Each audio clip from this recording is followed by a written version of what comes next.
একটা ভালো স্কিন পেতে গেলে তোমাদের স্কিনটা ভালো করে কেয়ার করতে হবে, মেনটেন করতে হবে, আর প্রচুর পরিমাণে জল খেতে হবে।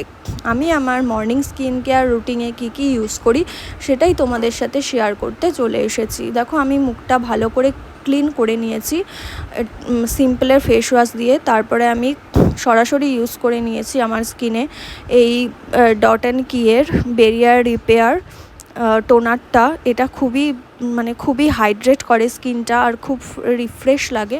দেখো কতটা এটা লাগানোর পর আমার স্কিনটা হাইড্রেটেড হয়ে গেছে। তারপরে আমি ইউজ করে নিলাম প্লামের এই নাইসিনামাইড 10% সিরামটা। এটাতেও রাইস ওয়াটার আছে। রাইস ওয়াটার তোমাদের স্কিনটাকে ক্লিয়ারিটি বুস্ট করে আর স্কিন ব্রাইট করে। তো তারপরে আমি ইউজ করে নিলাম ফক্সটেলের এই ময়শ্চারাইজারটা। এটাও vitamin C super glow moisturiser. এটা ইউজ করার পর স্কিনটা পেপটাইড হয়ে যায় আর তোমাদের স্কিনটা খুবই গ্লোই আর ডিউই ফিনিশ দেবে। তারপরে ডট অ্যান্ড কেয়ার আমি কোনো প্রমোশন করছি না, আমার খুব এই ডট অ্যান্ড কেয়ার প্রোডাক্ট ভালো লাগে তাই আমি ইউজ করি।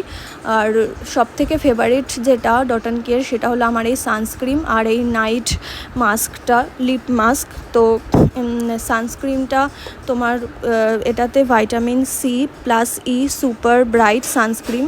এটাতে তোমার SPF 50 প্লাস 4টে PA প্লাস আছে।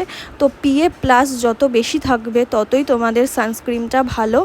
আর তারপরে লিপ মাস্কটাই আমি ইউজ করে নিলাম ডট অ্যান্ড কেয়ার। আমার ভিডিও ভালো লাগলে আমার চ্যানেলটা সাবস্ক্রাইব করে দিও, পাশে